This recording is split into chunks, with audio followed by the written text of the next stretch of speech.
เจ้าเจ้าบ่ได้ไปเนาะบ่ได้ไปนำเพิ่นเขาบ่ได้ฮอดเนาะแม่นอืมลูกๆโทรมาอยู่บ่เพิ่นๆน้องตุ๊กโทรมาอยู่น้องตุ๊กนางตุ๊กโทรมาว่าแนวใดโทรมาเล่นอ๋อโทรมาเด่นซื้อเนาะโดยอืมเราฮู้แต่เราเองเราโตเราเองเราฮู้อยู่บ่ว่าเพิ่นบ่ได้ให้ขึ้นไปอยู่ไปหยังจังหว่าอ้าวเจ้าบ่ได้ถามบ่ซั่นบ่ได้ถามมีแต่ว่าโทรมาเล่นน้ำชื่อว่ะโดนเติบบ่เราโทรมาโดนเติบแล้วอ๋อ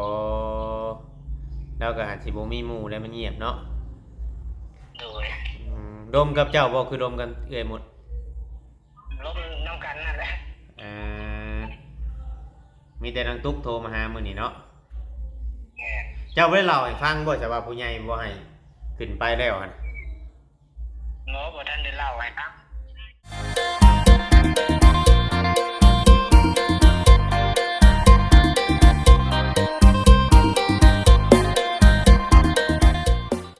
กับทักทายสบายดีพ่อแม่พี่น้องลุงป้าน้าอาเบิดสุขคนเพียงเนาะ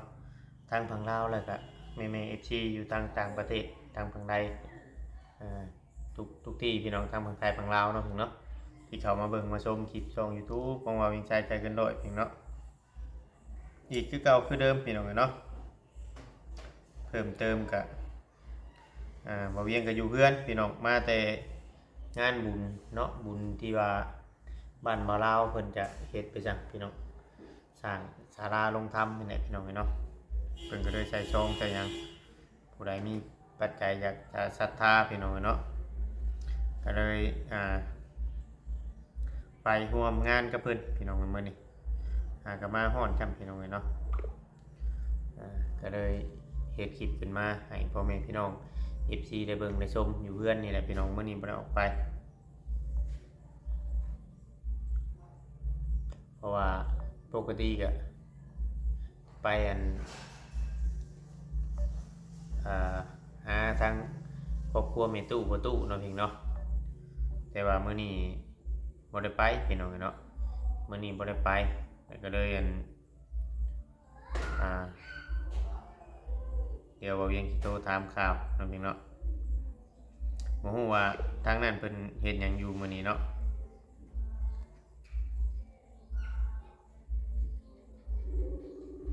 โทรหาป้าจอยพี่น้องเนาะ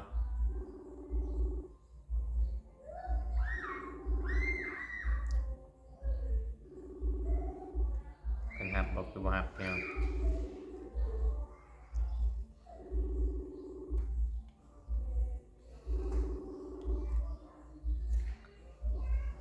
ฮัลโหลโดยเป็นอะไรมื้อนี้เฮ็ดหยังมื้อนี้เฮ็ดแล้วบ่ของครัวมื้อนี้น่ะแล้วแล้วเรียบร้อยเนาะโดยเฮาบ่ได้ไปซ้ำมื้อนี้มันไปบ่ฮอดโดยมาแต่บุญน่ะก็บ่ได้ไปเลยโทรไปถามเบิ่งโดยเฮ็ดหยังจ้ะมื้อนี้เฮ็ดแต่ฮ้อนของครัวนั่นบ่เฮ็ดของครัวนั่นแหละ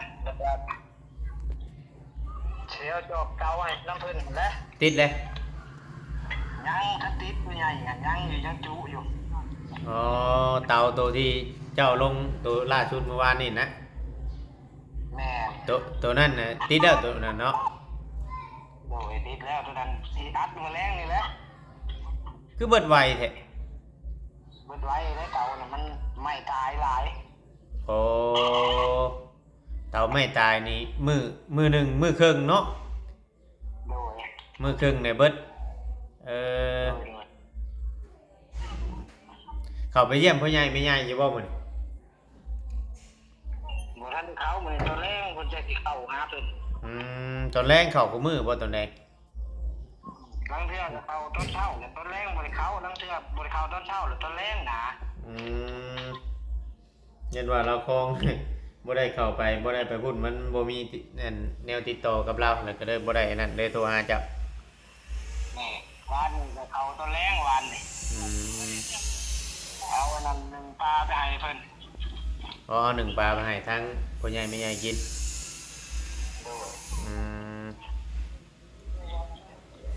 ฮ็ดหยังอยู่ใช้เฮือนไผซะเดี๋ยวนี้คือเสียงสิเซล มานี่มาเล่นเพื่อนหมู่เพิ่น อ๋ออยู่ในบ้านนั่นแหละ บ่เขาอยู่พี่ได้อยู่นอกพี่อยู่หน้าพี่ อ๋ออยู่ทางใดทางเข้าไปในพุ แม่น อืมมีหมู่บ้านนี่มีหมู่บ้านใกล้แต่บ่เจ้าเข้าไปแต่ในพุ่นเนาะพุ่น จะบ่ไปก็ได้เขาไปบักเพิ่นใกล้อยู่ อ๋อไปก้านเขียดบ่เมื่อคืนนี่ ก้านอยู่ บ่ได้บ่ได้บ่ โอ้ยบ่ได้แต่ปีกทีบหนึงปีกหนึง อืมบ่ได้ปิ้งเนาะมัน โดย เขียดหมู่คือว่าเนาะมันเขียนนาเนาะมันบ่แม่นเขียนน้อยบ่อนไปหาก้านเขียนน้อยมันฮ้อนแบบนี้มันบ่ใกล้บ่แถวนั้น ยังวะ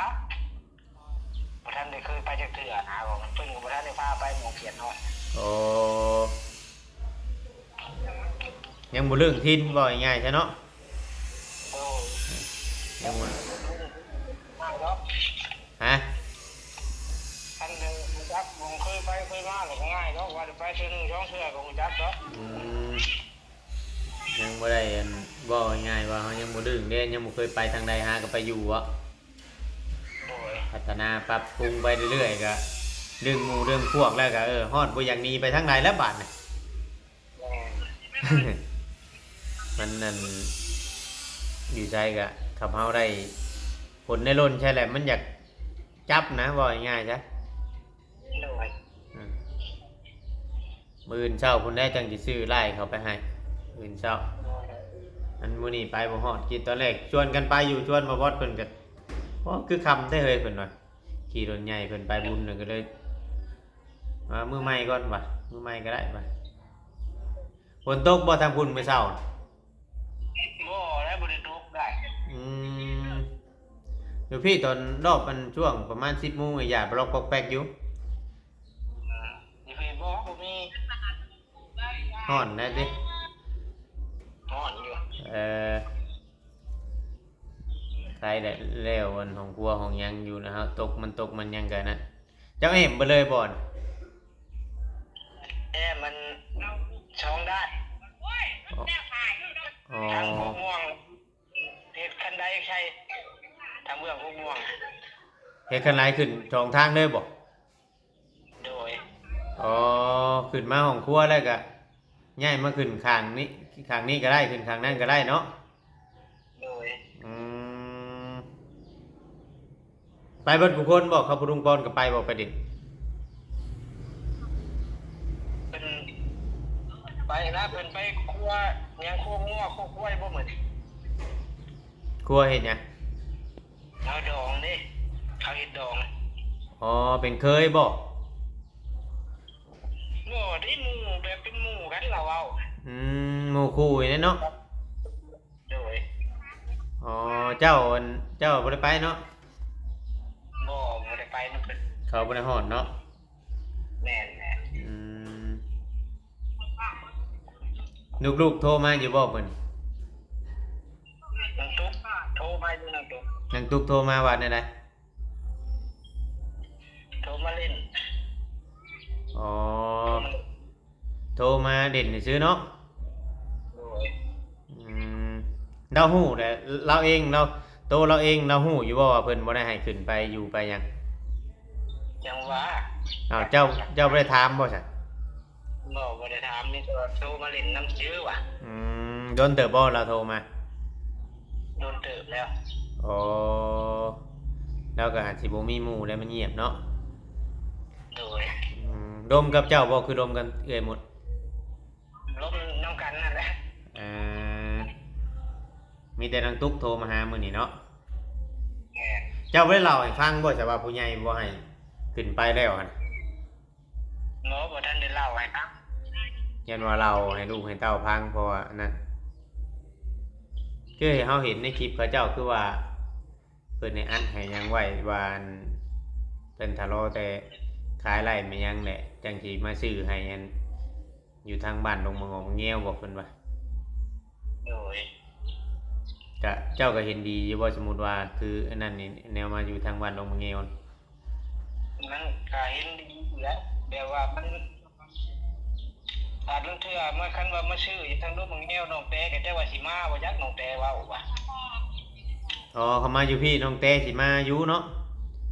โดยมาน้องแต่ว่าคันอยู่นู่นชั้นเลยบ่เมื่ออยู่น้องแต่เว้า อืมถ้ามาอยู่ลงเหมือน คือน้องแต่เคยเว้าแล้วแต่ว่าเมื่ออยู่นู่นชั้นแหละแบบบ่มีผู้ใหญ่อยู่นำน้องแต่ว่าย่านบ่ปลอดภัย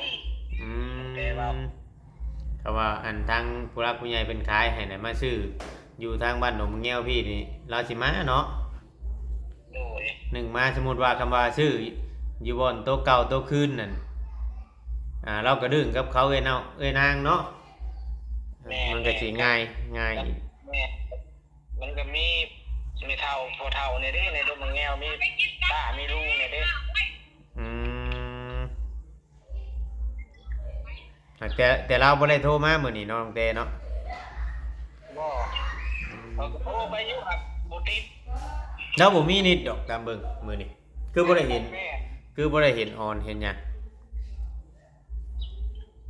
เพราะว่าปกติก็ทางบ่บอสมันยังบางเทื่อเพิ่นบ่มีก็โทรเล่นโทรหยังก็เติมเงินให้ก็เลยแนวนั้นเราก็บ่ได้เฮ็ดเวียกคือเว้าเนี่ยเข้าใจเราอยู่เราบ่ได้เฮ็ดเวียกเฮ็ดงาน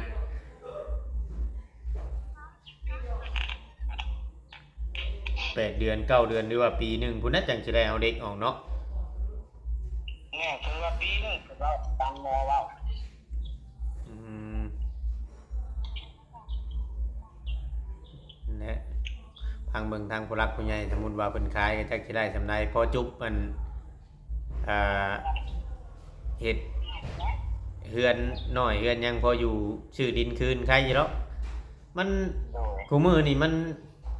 เฮือนนี่สมมุติว่าเฮาฟ้าวนี่ขายสิบ่ได้ราคาได้กับเฮาฟ้าว แม่นแหละ คำว่าเฮาแบบว่าใจเย็นๆน่ะประกาศขายสมมุติว่านู่นนั่นนี่นี่มันสิค่อยได้ราคาขึ้นมาแหน่ แม่นแม่น สิได้แต่เครดิตนั่นแหละมันกว้างอยู่หั่นเนาะ โดยเขาว่าแม่ดิน มาซื้ออยู่มาซื้ออยู่บ้านดงมะแง้วนี่หอมๆทอจำเพื่อนเจ้านั้น50,000พุ่นได้ถึงเจ้าขายตัวนั้นเนาะ แม่นแม่น เรา มันแพงบ่ง่ายๆครับพี่น้องหักแต่ว่าก็ดีอีกอย่างหนึงแบบว่ามันใกล้ภัยผ้าภัยหยังเนาะ แม่น สมมุติว่านั่นนี่ต่อไปทั้งเทื่อภัยผ้ามันยังได้อาจจะใครเน่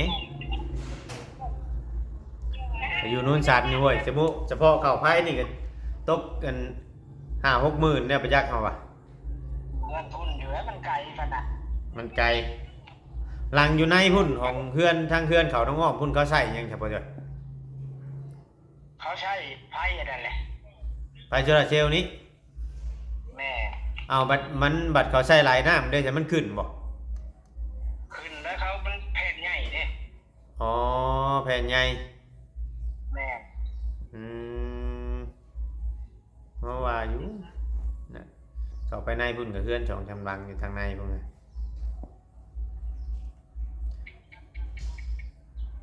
ได้ยังกินข้าวกินน้ำมื้อนี้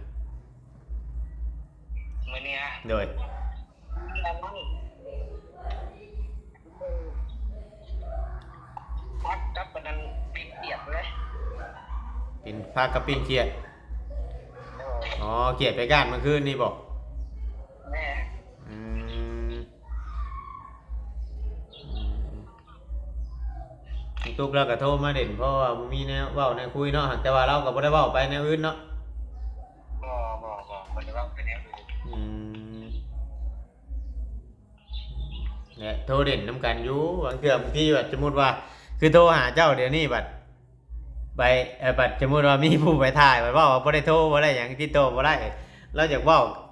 กลับไปกลับมาน่ะ FC จังบ่ค่อยมักนะ แม่นแหละ เว้าบ่ เว้าลุกหลังอยู่นะจะเว้าเนี่ยได้ เว้ากับหน้ากับหลังเนาะ แม่ มันก็เลย